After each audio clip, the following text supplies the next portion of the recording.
अस्सलाम वालेकुम my YouTube family, कैसे हैं आप सब। उम्मीद है कि सब ठीक ठाक होंगे, खुश होंगे, मज़े में होंगे। आज हम बना रहे हैं कलेजी।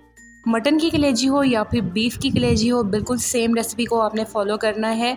और अगर आपको कलेजी में से स्मेल आती है या आपकी सॉफ्ट नहीं बनती, तो ये आज की रेसिपी बिल्कुल आपके लिए ही है। बहुत सॉफ्ट और बहुत मज़े की, बिल्कुल कोई स्मेल नहीं आएगी कलेजी हम आज बनाएंगे। ये कुछ इंग्रेडिएंट्स आपको शो हो रहे हैं, साथ साथ मैं आपको बताती जाऊंगी। हमारे पास है जी एक मटन कलेजी। उसको सबसे पहले हमने काट लेना है, इस तरह से बिल्कुल बारीक बोटी में हमने इसको काटना है। और यहाँ पे आपने कोशिश करनी है कि आपका नाइफ़ जो है वो काफ़ी ज़्यादा तेज़ हो, फिर ही जो है वो एक अच्छी बोटी हमारी बन के रेडी होगी। इस तरह से हमने बिल्कुल स्मॉल साइज़ में इनको काट लेना है जी। तो कटिंग तकरीबन कंप्लीट हो चुकी है। अब हमने इसको एक बॉल में शिफ्ट कर लेना है। अब हम इसको क्लीन करेंगे। इसको हम पहले 3 से 4 टेबल स्पून सिरका ऐड करेंगे और 1 कप पानी ऐड करके इसको मिक्स करके अच्छे तरीके से आधे घंटे के लिए छोड़ देंगे। अच्छे से मिक्स कीजिएगा।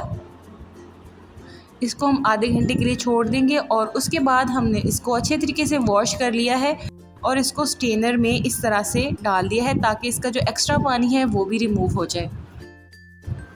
दूसरी तरफ हम इसको पकाना स्टार्ट करते हैं। तो सबसे पहले हमने हाफ़ कप ऑयल लिया है, इसमें हमने डाल दिया है चॉप्ड लहसुन।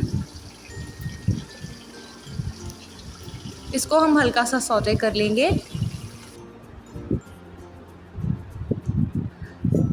अब इसमें हम ऐड कर देंगे कलेजी, इसको मिक्स कर लेंगे और यहाँ पे इसको हम अच्छे तरीके से फ्राई करेंगे। अभी तक हमने इसमें कोई भी स्पाइस ऐड नहीं किया, सिर्फ लहसुन एंड ऑयल ही ऐड किया है और ना ही इसको वॉश करते टाइम इसमें कोई सॉल्ट वगैरह ऐड किया था। कलेजी में सॉल्ट हमेशा लास्ट में ऐड करते हैं, इसी से ही ये सॉफ्ट बनती है। अगर स्टार्ट में ऐड करेंगे तो ये हार्ड हो जाएगी। अभी जब अच्छे तरीके से भुन जाएगी तो फिर हम इसमें स्पाइसेस ऐड करेंगे।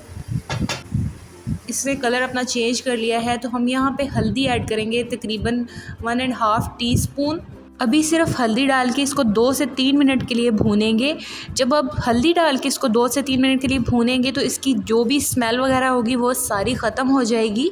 3 से 4 मिनट हो चुके हैं। अब इसमें हम ऐड करेंगे red chillies 1.5 teaspoon, half tea spoon धनिया एंड 1 टीस्पून ज़ीरा ऐड करेंगे। अच्छे से मिक्स कर लेंगे। अब हम ऐड करेंगे इसमें 2 से 3 टमाटोज़ बारीक कट किए हुए बिल्कुल। यहाँ पे हम इसको थोड़ा सा सॉफ्ट होने के लिए छोड़ देंगे, तकरीबन 2 से 3 मिनट के लिए, बिल्कुल हल्की आंच पे। यहाँ पे 2 से 3 मिनट हो चुके थे और ये देखिए टमाटोज़ जो है वो बिल्कुल सॉफ्ट हो चुके हैं। अब हमने इसको अच्छे तरीके से भून लेना है और ये देखिए कितना मज़ेदार सा मसाला बन के रेडी हो गया है। इसी तरह से हम इसको भूनते रहेंगे और जब ये अच्छा सा मसाला बन जाए, अब हम लास्ट में इसमें ऐड करेंगे सॉल्ट जो है वो आप अपनी लाइकिंग के हिसाब से ऐड कर सकते हैं। मैंने यहाँ पे 1 टीस्पून ऐड किया। उसके बाद गरम मसाला ऐड करेंगे, फिर इसको ग्रीन चिलीज़ के साथ गार्निश कर देंगे और यहाँ पे हमारी कलेजी बिल्कुल रेडी है। मेक श्योर करें कि सॉल्ट को हमने हमेशा लास्ट में ही कलेजी में ऐड करना होता है, अदरवाइज़ ये बिल्कुल हार्ड होगी, सॉफ्ट नहीं बनेगी। तो ये हमने यहाँ पे इसको डिश आउट कर लिया है। बहुत मज़े की, बहुत ही यमी सी बन के रेडी हुई थी। ज़रूर इस बकरा ईद पे ट्राई कीजिएगा और अगर ट्राई करें तो मेरे साथ फीडबैक शेयर करना मत भूलिएगा। तब तक के लिए अल्लाह हाफ़िज़।